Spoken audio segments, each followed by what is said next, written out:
Welcome to Soul via Soul, the podcast where we embark on a journey of self-love and true wellness. I'm your host, Jada, and I'm absolutely delighted to have you here with me as we dive into all things mind, body, and soul. Now, what do you say we get this thing started? Let's dive in.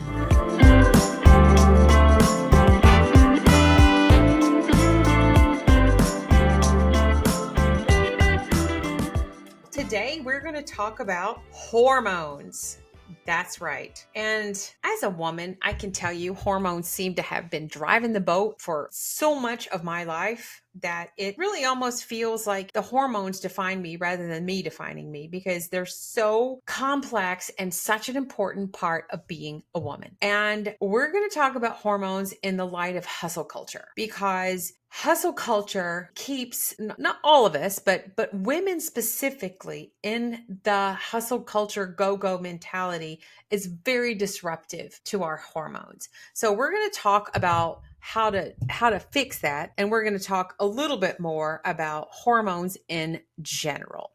So first of all, let's talk about hormones in general and how they are super important in the lives of women. So how many of you women out there, show of hands, feel like their hormones run the show in their lives? I know for me, at certain points in my life, it has always felt like my hormones were more a part of my personality than I was at times. And being at different stages of my life, the lack of hormones also affects how I feel on an everyday basis. They're a big deal. And as women, I think we need to educate ourselves on what are the hormones that are in so much of the driver's seat in our lives, because they are. And for a woman, your hormone levels affect so much about your physical, mental, and emotional health. So let's learn a little bit about our hormones, not to get too sciencey, but let's at least familiarize ourselves with the major hormones that are running through our bodies that can, at times, feel like controlling us. So let's talk a little bit about what these hormones are. So first of all, what is a hormone? So a hormone is a physiological and neurochemical that directs information from our brains to our bodies.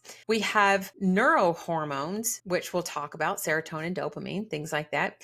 And then we have more like body hormones, which are the hormones produced by the adrenal glands and our sex organs and other organs in our body, which helps us with regulation and balance. So hormones in general are messengers. They are chemical messengers. And I like to think of them as being very slow moving messengers. They are complex and they elicit change on a slower way within the body. So recognizing that they play a crucial role in how we feel is important, and understanding just the interplay between hormones and mental and physical health is really important, because there are things that we can do that will affect our hormones. There are things that we can do with our body, with the food we eat, the things we think, the way we move our body, that can impact our hormones. So knowing that we have a little control over this is also super healthy and super important.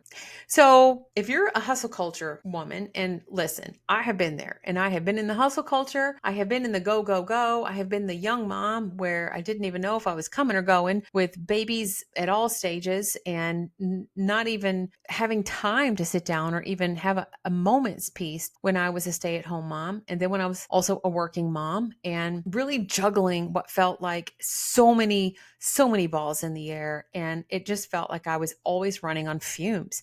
And that hustle culture go-go mentality also seeps over into those working professionals that aren't moms, that are also feeling the pressure of go, go, go and constant work, and their plates are full and you never have a moment's peace. Well, that type of lifestyle, that hustle culture, go, go, do not pass go, just keep going, is absolutely going to have an impact on not only your physical health and wellness, but it does so in a way through your hormones. So let's talk about what these big players are in our lives. So here are some of the big players of the hormones that are in our body. Here are some key hormones and how they connect to our mental health. Cortisol. So most people have heard of cortisol. Cortisol gets a bad rap because a lot of times we talk about having high cortisol in a chronic state where you have chronic cortisol, high levels of cortisol. That is negative. That's bad. We don't want that. Bursts of cortisol for acute inflammation is great, and it's protective, and it keeps us safe, and it keeps us healthy, and it keeps us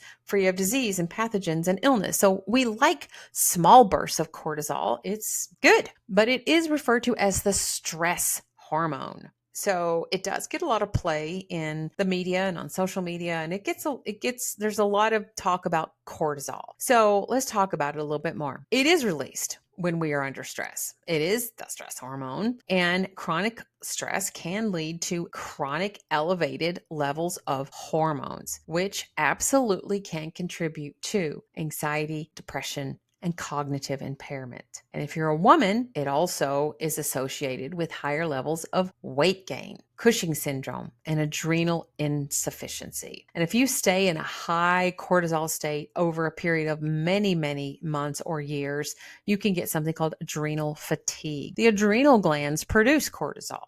And if they're pumping out cortisol like 9 to 5, 24/7 in a hustle culture world that requires that, then at some point, those organs are going to just call it quits, and they're going to have a hard time keeping up with the demand. And that's where you hear people of really just crashing. When you hear people just literally having like a breakdown, often it is associated with adrenal fatigue because the high cortisol demands that are being asked by the body to keep in that hustle go-go state. The next one is serotonin. And again, most people are familiar with serotonin.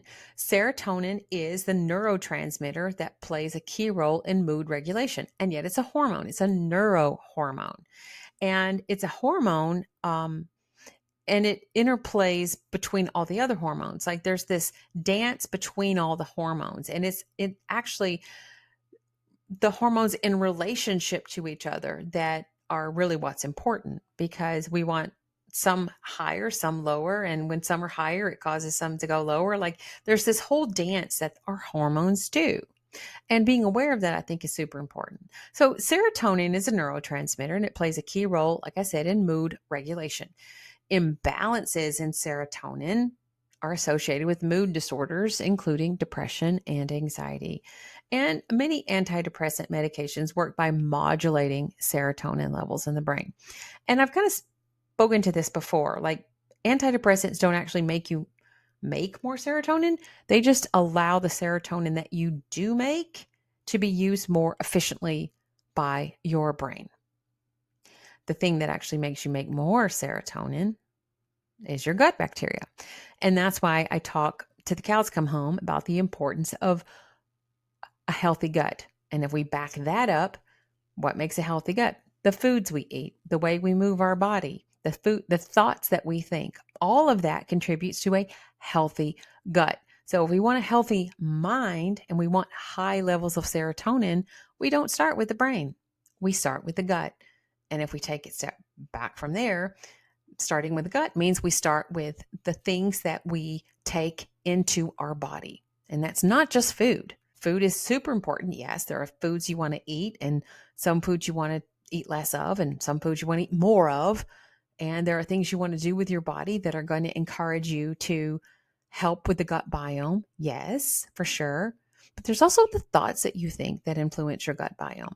And if you are wondering how all this is connected and how all this interplays with one another, I'm going to take a deeper dive on an upcoming masterclass specifically about hustle culture and hormones, and how staying in hustle culture is wreaking havoc on your hormones, causing you worsening physical and mental health. So if you want to really explore specifics on how there are things you can change in your body, keep an eye out for this upcoming masterclass on how hormones are a key role in how we are navigating the world, and how stepping out of hustle culture is going to be one of the best things that we can do for our mental and physical health.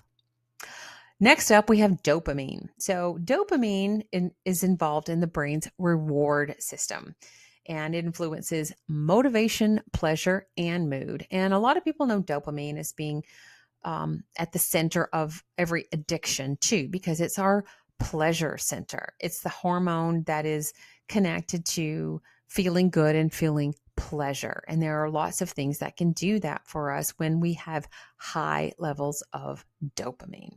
So, dysregulation of dopamine are implicated in conditions like schizophrenia, bipolar, and all addictions are underpinned with dopamine. So, medications used in the treatment of these conditions often target dopamine receptors. And again, there are things that you can do that will naturally raise dopamine, which I'll talk a little bit more in the masterclass, but that is absolutely something that you can also manage by changing your relationship with hustle, go, go, go. So, next, the two big ones for women are estrogen and progesterone. Now, these have an intricate dance, and they kind of do a sidestep or a kind of a waltz together. Often, when one is up, one is low, and when one is low, the other's high. Like there is this dance of estrogen and progesterone. And they are known primarily as the female sex hormones, but they also have effects on the central nervous system. Changes in estrogen level, as probably any woman can tell you, are associated with mood changes and can contribute to premenstrual syndrome or PMS and mood disorders. And postpartum depression, which occurs after childhood, is also linked to these hormonal changes, which include this rapid decline of estrogen and progesterone after delivery. So, women are particularly susceptible to mood changes simply due to changing hormone levels. And there are lots of things that can disrupt your hormones. There's even environmental pollutants which can disrupt hormones. So it's not just what we do and what we put in our body. It's also the things that are around and on our body that can cause hormonal changes, which then can disrupt our mood, our mental health, and our physical health. And again, this go-go hustle culture of never stopping and, eating on the run and not having time for exercise and sitting at your desk for long periods of time, all these things are going to absolutely have an impact on your hormones. The next one is testosterone. And even though we think about this as being primarily a male hormone, it is actually super important for female health as well. So it is the primary male sex hormone, but both men and women produce testosterone. Low testosterone in men is associated with an increased risk of depression and anxiety. In women, it also fluctuates during the menstrual cycle and can impact mood and motivation. And as we age, as a woman, her hormones go from high levels to low levels of all three of these sex hormones. It can absolutely have a very disruptive effect on your mental health, which again, I'll talk more about in detail in the masterclass. Next, we have thyroid hormones. And a lot of people struggle with thyroid hormones. More women than men in general struggle with thyroid issues. Now, there's two main players here. I mean, there's a few, but the two big ones we're going to talk about are T3 and T4. So thyroid hormones regulate metabolism and energy production. And one of the first things that if people say that they're depressed or they're sad or they feel anxious and they're irritable and they're always on, like, they feel like they're running on adrenaline all the time. One of the things I like to check is the thyroid, because the thyroid can mimic depression and anxiety. So if you have an under or overactive thyroid, that can mimic depression and anxiety. And it can also contribute to depression and anxiety when those levels are too low or too high. So it's important to always check your thyroid when you get your routine screenings, because this can change at any time. And again, women are more susceptible to this because it has an interplay with our hormones, estrogen and progesterone. The next hormone we're going to talk about is insulin. And this is getting a lot of press recently too because of the new medications that are insulin blockers, which are the new weight loss medicines. And this particular hormone is involved in glucose metabolism. Now, what is that?